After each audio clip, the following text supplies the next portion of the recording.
Dr. Cutter with the Chainsaw Hospital, and today we're going to be working on our McCulloch FR2.0. This is a 14-inch. This would be probably close to the 3214 if it wasn't the factory reconditioned, which is what the FR stands for. But either way, so what the project is on this patient, this is Gordy, by the way. So Gordy was donated to the hospital for in the name of science, and what we're going to try to do is get Gordy up and running. That's the plan.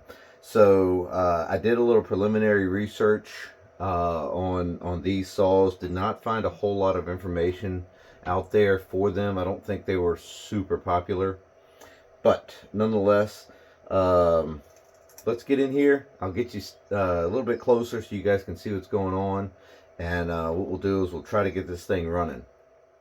So here's a nice view of the FR 2.0. So there's the information right there, and I did not find a serial number on here. I'm sure there is one somewhere, but I didn't find one either way. So like I said, the project is we're going to get this thing running, and what I've kind of see just visually is this primer bulb here is cracked, so that's going to need to be replaced. We'll go ahead and pull this top cover off, and that's a T25, and these are just little plastic screws to put them in, or plastic threads in this housing here. Well, actually no, those are metal. So either way, we'll just use the hand tools to reinstall it. So looks like this little choke lever pops out 90 degrees from how it goes in. That's kind of nice, actually.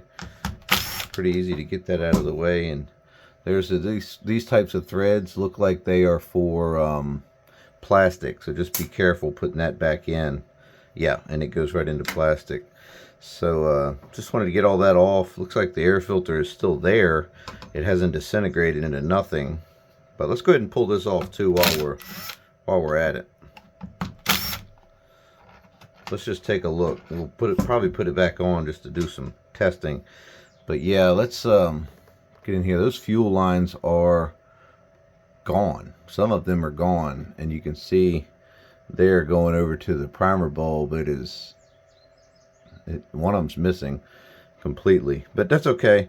We'll figure that out. I'm not sure where it went. It might have fallen out of this hole right here underneath the trigger. But let's put this back on, so we know we're going to need some fuel lines for sure. And what we'll do is we'll just run this up really easy. We won't over tighten them or anything. There we go. That's good enough. And we can leave the choke off for now. What we're going to do is going to try to actually that's the stop switch there, so we're going to leave that in the run position. We're going to actually try to put a little fuel down in here, see if we can get it to pop off. So I've got my unitary wash bottle here full of Opti 2 40-to-1. So I'm just going to squeeze a little bit down in there. This has been the best bottle I've found for this type of work. Some people use old drink bottles or something like that. So, but whatever you got to work.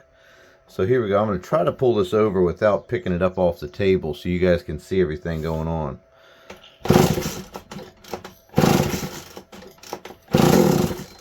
Okay, well there you go. It popped. That was only 3 pulls. It might run a little bit more if I open up the throttle to the throttle lock. You see how I did that? You can just push down on this and then pull the trigger and then let everything go, and it's locked in. Let's see if we can get a little bit more run out of it.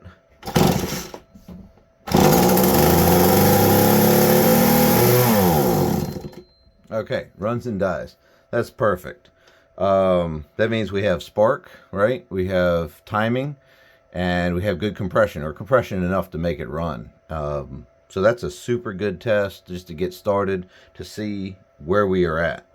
So looks like we might only need just fuel lines on here, or a carburetor rebuild too, but that's kind of a given if this thing's been set in a while.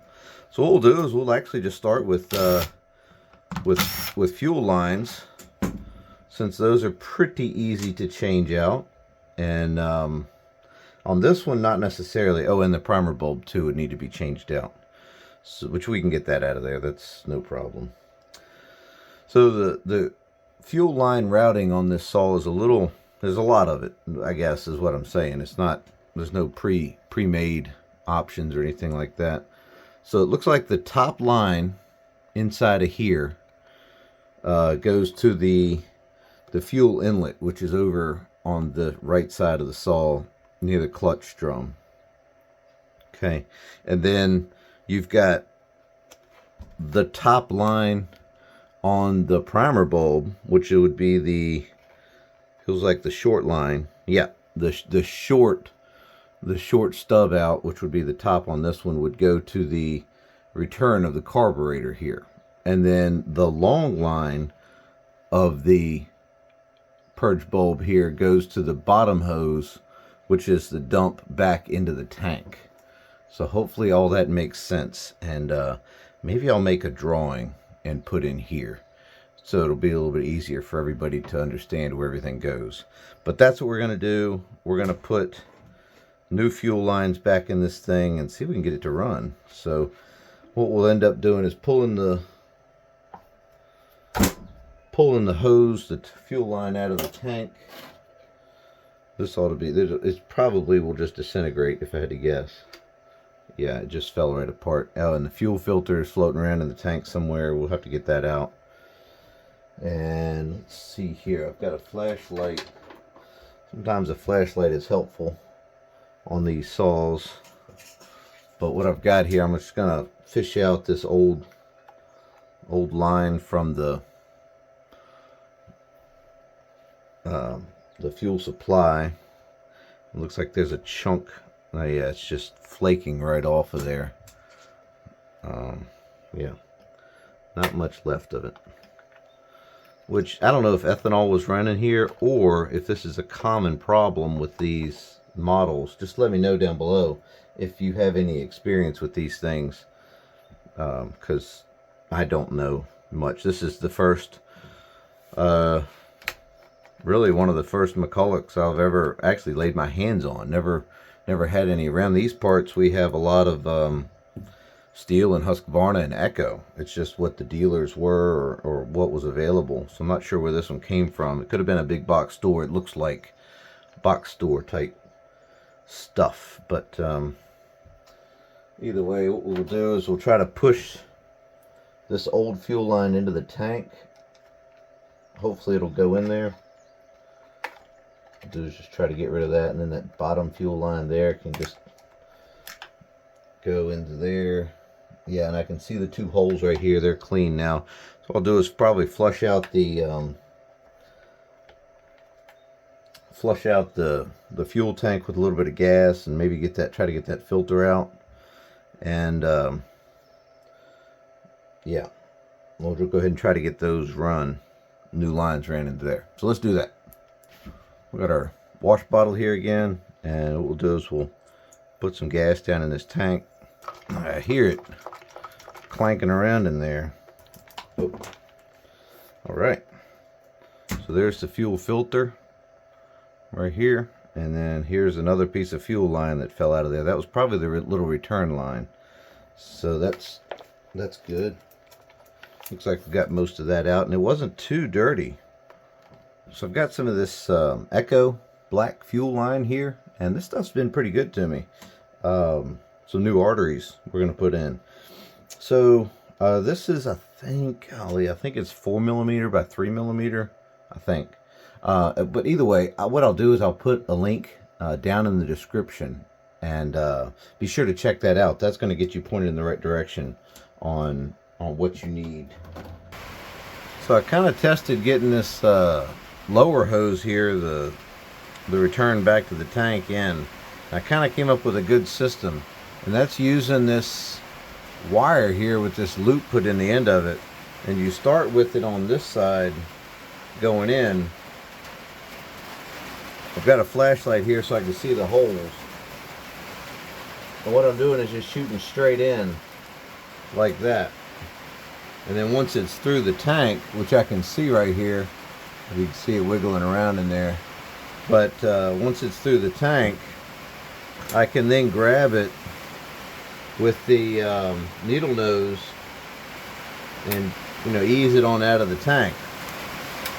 So once you've got that, then what I've got here is this this hose, and this hose has been cut back. The fuel line has been cut back in this type of orientation, and then what you can do is slip it through the loop of the wire, and that'll give you enough room to pull the wire through the hole.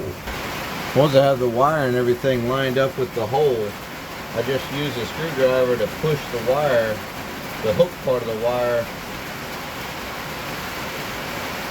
into the, so that the hook part goes into the hole. Alright, so once I get the loop through, I don't know if you can see quite down in there, I've got this little tag end right here. So once that tag end is pulled through, I can go ahead and pull the rest of the hose out. Being careful not to pull too hard and pull it apart, but you'll feel it kind of ease in there. And what I did was I cut the end of this fuel line at an angle, so that way it would kind of feed itself, or it would allow itself to kind of skip over all those sharp edges and stuff. So there you go. Now that one's in. Those are the two hardest, you know, obviously, because they go into the tank. Once you put that little hook in there, that's all you need. So this top one here is actually the pickup tube. So we're going to have to cut that a little long so it can get down to the bottom of the tank. So I'm going to guess somewhere around in here. Here's our original fuel filter. What I'm going to do is just hose this out with some brake parts cleaner. And so I got my old rag here, just dirty. And you'll see it'll just bubble out and push all that old two-stroke oil out of it backwards. And that fit on there perfectly. Oh yeah, that's right there in the bottom of the tank. That's perfect. Alright, so that was about that much hanging out. Well, you saw how much it was.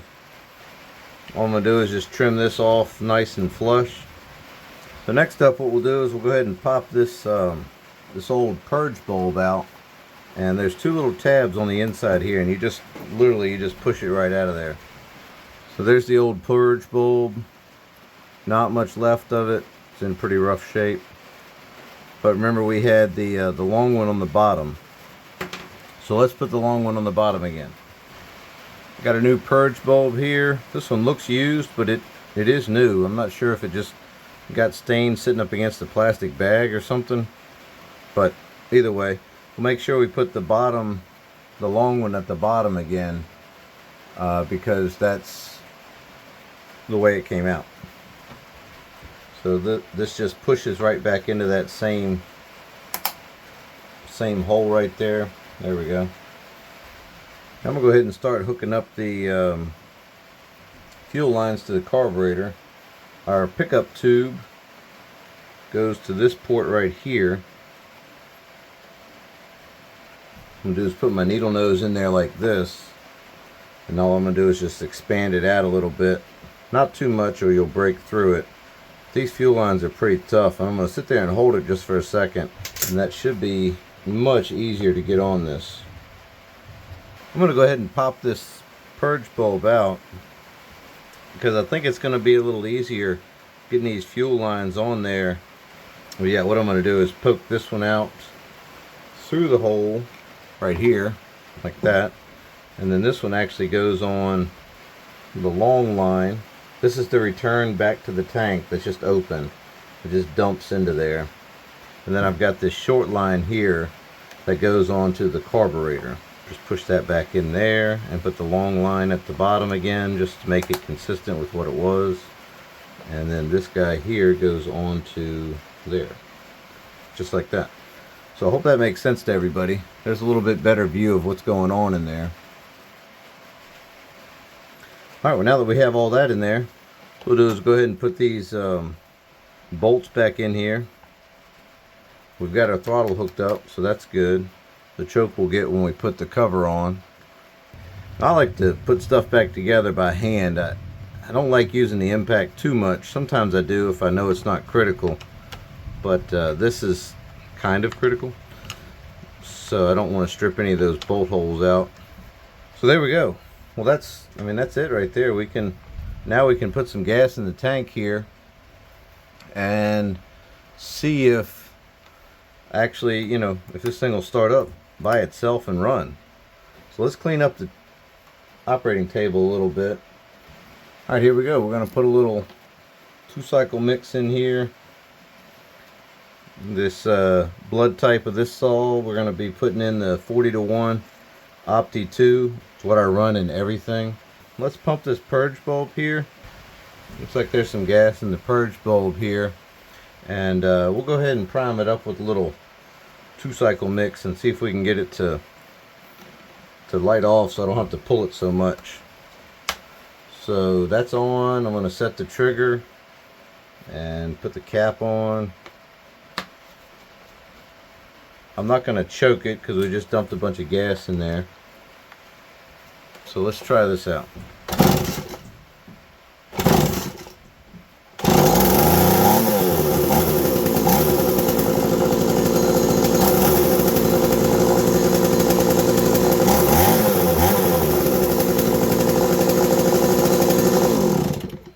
Okay, well there you go.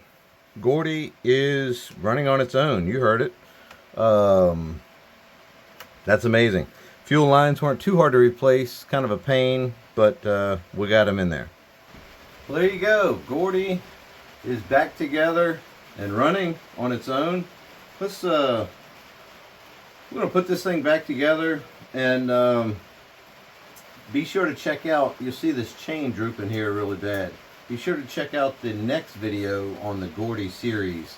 We're going to cover why that's sagging so much and explain the difference between 3/8 full chain, the full size 3/8 chain, and low profile chain. So be sure to check that out. But either way, super easy, guys. Remember, get you some fresh arteries. This is how the that Echo fuel line comes, and again, I'll put a link down below. A lot of the tools you've seen on here, I'll have links below too, so be sure to check those out. But yeah, that's it for me. Thank you so much for watching and being here, and tune back in for some more crazy chainsaw videos where we get them running. That's the goal. We're going to resurrect all kinds of saws on this channel, not just McCulloch or Home Lights or Echoes or any of those things, all the other ones that are out there. But either way, thank you so much for watching, and remember, keep your chain sharp and stay safe.